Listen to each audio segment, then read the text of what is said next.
매일 성경과 함께하는 아침을 여는 묵상. 오늘의 묵상 본문은 시편 8편 1절에서 9절 말씀입니다. 여호와 우리 주여, 주의 이름이 온 땅에 어찌 그리 아름다운지요. 주의 영광이 하늘을 덮었나이다. 주의 대적으로 말미암아 어린 아이들과 젖먹이들의 입으로 권능을 세우심이여 이는 원수들과 보복자들을 잠잠하게 하려 하심이니이다. 주의 손가락으로 만드신 주의 하늘과 주께서 베풀어 두신 달과 별들을 내가 보으니 사람이 무엇이기에 주께서 그를 생각하시며 인자가 무엇이기에 주께서 그를 돌보시나이까. 그를 하나님보다 조금 못하게 하시고 영화와 종기로 관을 씌우셨나이다. 주의 손으로 만드신 것을 다스리게 하시고 만물을 그의 발 아래 두셨으니 곧 모든 소와 양과 들짐승이며 공중의 새와 바다의 물고기와 바닷길에 다니는 것이니이다. 여호와 우리 주여, 주의 이름이 온 땅에 어찌 그리 아름다운지요. 아멘. 오늘의 묵상 제목은 하나님의 걸작품으로 살아가는 삶입니다. 하나님의 자녀라는 자기 정체성을 가지고 하나님의 영광을 찬양하는 삶이어야 합니다. 그렇다면 하나님의 걸작품으로 산다는 것은 무엇입니까? 첫째는 1절에서 2절 그리고 9절입니다. 우리의 권능이신 하나님을 찬양하는 삶입니다. 다윗은 창조주 여호와 하나님이 연약한 인생들에게 행하신 놀라운 일에 감탄하며 주의 이름을 찬양합니다. 특별히 1절과 9절에서는 주의 이름의 아름다움을 찬양하는 내용이 반복되는 수미상관법이 나타납니다. 1절에 주의 영광이 하늘을 덮었나이다. 종종 새벽 기도회를 마치고 사무실에서 저 멀리 동쪽 산자락 너머로 떠오르는 태양의 붉은 빛을 보면서 하나님의 위대하심과 권능을 찬양하곤 합니다. 2절에 주의 대적은 스스로 강하다고 생각하며 하나님을 의지하지 않는 자들입니다. 이와는 대조적으로 어린아이들과 젖먹이들은 가장 연약하고 하나님만을 의지할 수밖에 없는 자들입니다. 그런데 하나님은 이런 어린아이들과 젖먹이들을 통해서도 능히 대적의 무리를 꺾으시고 멸하실 수 있는 능력과 권능을 가지신 분으로 소개하고 있습니다. 하나님은 나의 삶 가운데 권능으로 역사하십니다. 그래서 나는 비록 약하고 나는 비록 연약하지만 내가 믿고 신뢰하는 하나님은 강하시고 위대하시기에 담대하게 믿음으로 나아갈 수 있습니다. 아울러 약한 나를 택하여 강한 자를 부끄럽게 하시기 위해 부르신 그 은혜 안에서 내 능력과 나의 경험이 아닌 오직 하나님의 능력으로만 이기는 삶을 살아가야 하겠습니다.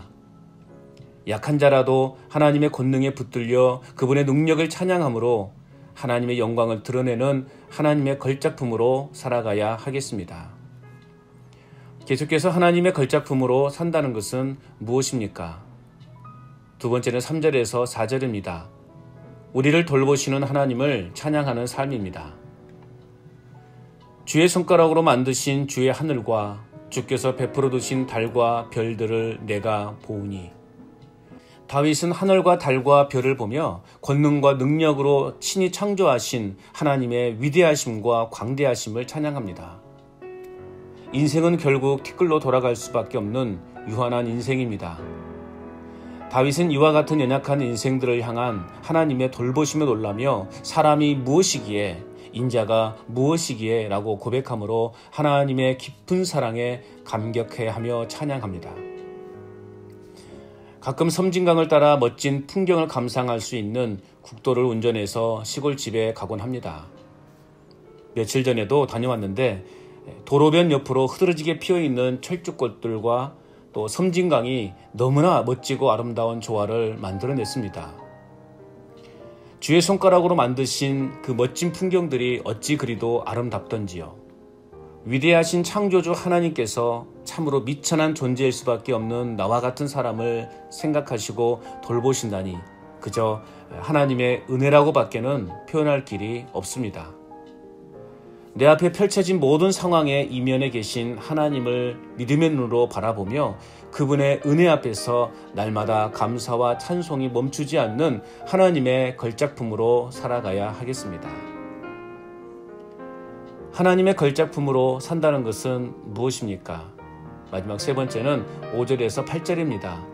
우리를 창조하신 하나님을 찬양하는 삶입니다. 5절에 하나님이 영화와 존귀로 관을 씌우셨다는 것은 왕적 권위를 인간에게 위임하셨다는 의미입니다. 즉 하나님은 능력으로 창조하신 세상을 사람으로 하여금 통치하게끔 왕권을 위임하셨다는 것입니다. 하나님은 인간으로 하여금 피조물에 대한 완전한 통치권을 행사하시도록 권한을 부여하셨지만 인간의 범죄함으로 인해 하나님께 영광을 돌리기보다는 스스로 자연을 파괴하는 어리석음을 보이고 말았습니다. 그 결과로 자연은 이제 인간을 위협하는 존재로 다가오고 있습니다. 이제는 다시금 회복해야 합니다. 7절과 8절 말씀을 세 번역으로 읽어보겠습니다. 크고 작은 온갖 집 짐승과 들 짐승까지도 하늘을 나는 새들과 바다에 놀고 있는 물고기와 물길 따라 움직이는 모든 것을 사람이 다스리게 하셨습니다. 인간은 창조주 하나님을 찬양하며 그분의 창조 원리를 따라 살아가야 할 존재임을 잊지 말아야 합니다. 가끔 이런 생각을 가져봅니다. 내가 예수를 믿지 않았다면, 그리스도의 대속의 은총을 잊지 않았다면 세상이 주는 기쁨과 향락 가운데서 내 영혼은 점점 빠져나올 수 없는 깊은 늪에서 허우적거리고 있었을 것입니다. 세상은 비록 나를 알아주지 않을지라도, 세상이 주는 만족과 기쁨은 얻지 못할지라도 주님은 나를 존귀하고 왕같은 제사장으로 그리고 하나님의 자녀로 인정해 주셨습니다. 연약한 나를 생각하시고 돌봐주신 것처럼 이 땅의 모든 피조물에 대한 통치권을 부여하신 하나님을 찬양하며 무너진 자연을 되돌려 드려야 합니다.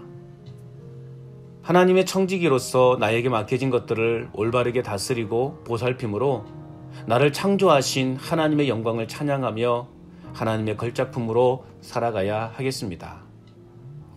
오늘도 연약한 존재를 왕처럼 불러주신 하나님의 위대하심을 찬양하며 살아갈 뿐만 아니라 하나님의 자녀답게 최선을 다해 청지기의 역할을 감당함으로 하나님의 영광을 드러내며 살아갈 수 있기를. 행복의 시작 예수 그리스도 빛이 있으라.